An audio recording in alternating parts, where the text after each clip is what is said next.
that creatures are concurring even with respect to perceptions that are distinct, or with respect to the distinctness of the perceptions as well as with respect to their confusion. So I still wouldn't want to split. I like that too. And okay. If what I said is inconsistent with that, then I'd yield. Okay. But I'm not sure it is. Right. So I think that still gives us a way. So if you agree with that, that gives us a way of resisting occasionalism, because you're not saying that the creature makes a merely negative contribution to this, but that what's positive in it is also derives from the concurring action of the creature. Yes. And if you allow for that, that's more than the occasionalist could allow. So that would get you an argument against occasionalism. Okay. Thank you. Expressed in a different way in terms of the distinctness and confusion of perceptions. Thank you. Thanks so much for the great exchange. I really thought this was great. So this is mostly for Tad.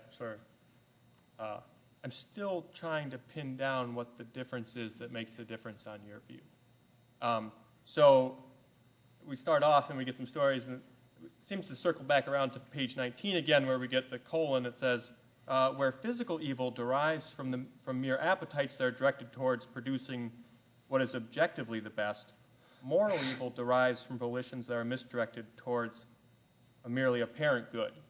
But it seemed to me that that was a difference of emphasis, right? It seems like every volition of every creature is both directed towards the objective good and the subjective good. But so they might come apart, right? So in the relevant actions, you've got it's directed at the objective good of the world and the merely apparent good of the individual.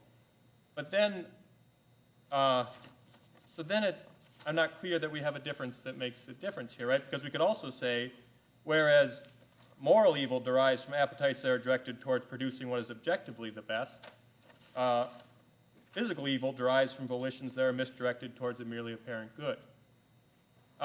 So at any rate, so that's asking for clarification of maybe if that's the nub or if I've missed the nub. No, well, it's a very difficult point. So here is the thought behind it, and let's see if it works. So in the case of the appetites, you have what we could call pure end, right? An end God can endorse fully, because the end there is just bring about the state that's part of the best possible world. In the case of volition, there's a kind of corrupt end. It's corrupt insofar as what's willed is not the best overall effect for the world. It's what appears to be best for me as the agent, but in fact is not. Now, God can use something that's willed for that end for other ends, in particular for the end of producing the best of all possible worlds. So he permits it because it serves that further end, but that's not the end of the action as arising from this volition. So I think the difference here comes with respect to what God can endorse and what's produced. So he can endorse the end for which the effect of the appetite is produced. He can't do that in the case of the moral evil, the deficient volition. So it's that difference. It's a very subtle difference, right? Because in some sense, God produces a world in which both of these things occur. In some sense, he wills the best of all possible worlds and everything that comes along with that. But I see Leibniz as really insisting that, no, but we have to make this distinction here. We can't say that God is the author of sin in the way that we can say he's the author of physical evil. And so why is there that difference? This is my proposal for why we have a difference in this case. And John's right. It's not explicit in the Theodicy, certainly. But so this was sort of reconstructing a possible basis for this distinction in the Theodicy. It wouldn't be necessary if you follow John in thinking that, well, this is sort of a nod to orthodoxy. He really thinks it's permission across the board. You wouldn't need all this. But I guess I really do find this throughout the Theodicy. Leibniz emphasizes this point about moral evil, and so I'm inclined to take it as a serious point that he wants to preserve, and I want to provide a possible Leibnizian reason for making this sort of point. I'm tempted to follow up, but Okay. Let's go over here. I just have a kind of terminological question. I'm going to ask you, Ted, but Sure. If anybody else has any suggestions, I'd be interested.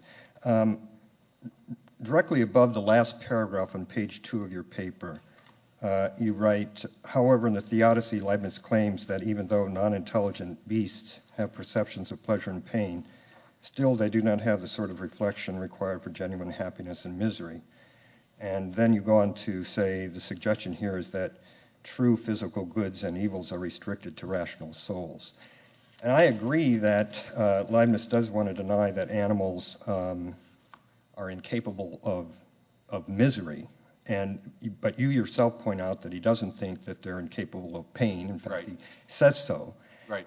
And so I'm just wondering about the conclusion you draw there that you say the suggestion here is that true physical goods and evils are restricted to rational souls, but that still raises the question whether or not, nonetheless, the pains that animals feel are not, in fact, true evils.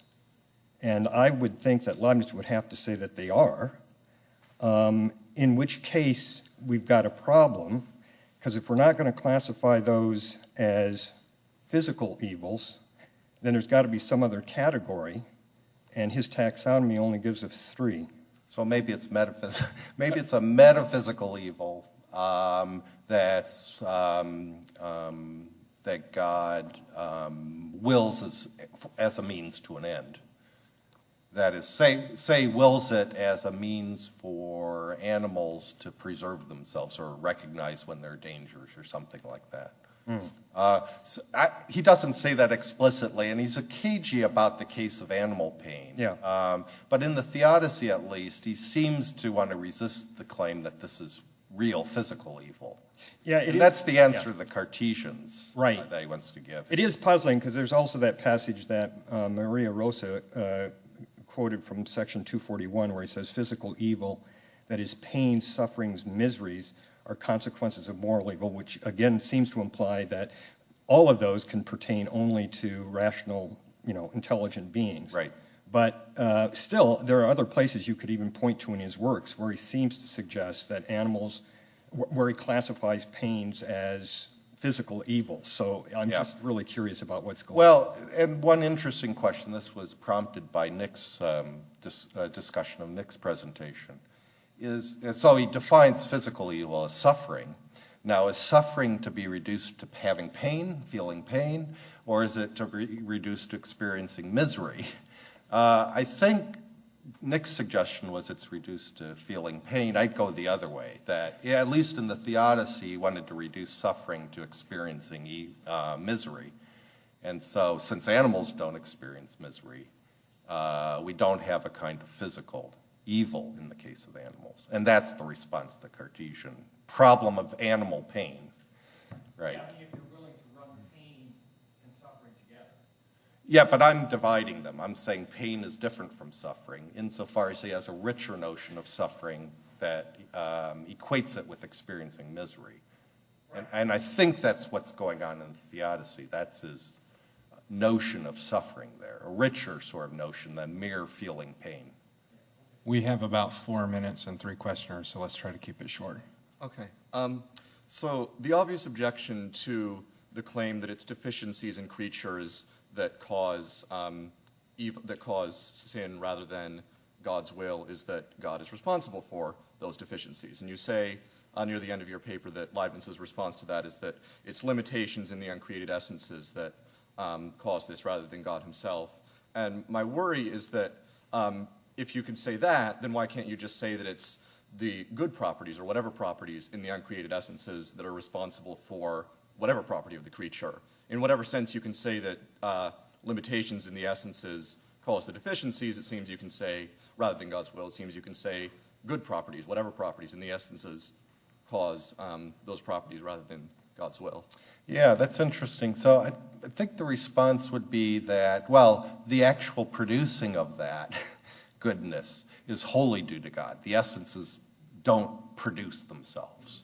So God is responsible for, and solely responsible for, creating and conserving all good. But he doesn't concur in any way, and he concurs in all good actions, right? But there's no concurrence in sinful actions, and that's where deficient causation comes in. And that's wholly on the side of the creature, right? And grounded ultimately in divine ideas, in the limitations in divine ideas. Mike.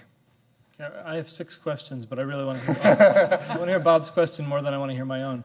So I'll just ask the shortest one I can think of. Did I hear you both right, or John right, that you think possibly the reliance on permission is playing towards the popular audience, and that Leibniz doesn't really want to endorse an account of permission as a way of trying to escape worries about evil? I think I think he has a straightforward account of permission based on the antecedent consequent will distinction. Okay, and I just don't think that this other difficult nuance about The willing of physical evil, is that the issue. is important. Okay, about well, I do think there's something important about maintaining this distinction between, you might call it the remote and the proximate problem. So there's permission with respect to what God's doing when God's creating a world. It's a whole different story when it comes to issues of concurrence. If Leibniz can make sense out of those things at all, it's a very different story, and I think it requires a different account. And I actually think you were both getting at that, but I mean, that's something we can talk about later. Good, thanks. Okay, Bob. Yeah, my comment is this.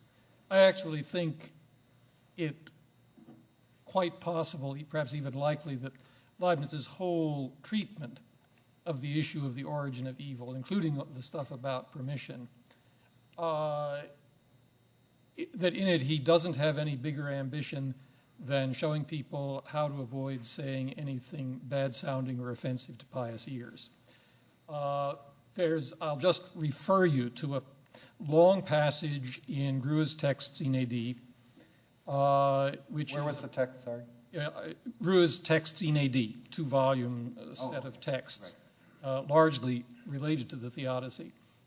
And it's a passage in a text that Leibniz and his Lutheran clergyman colleague Gerhard Milanus were composing to present to Reformed theologians in Berlin.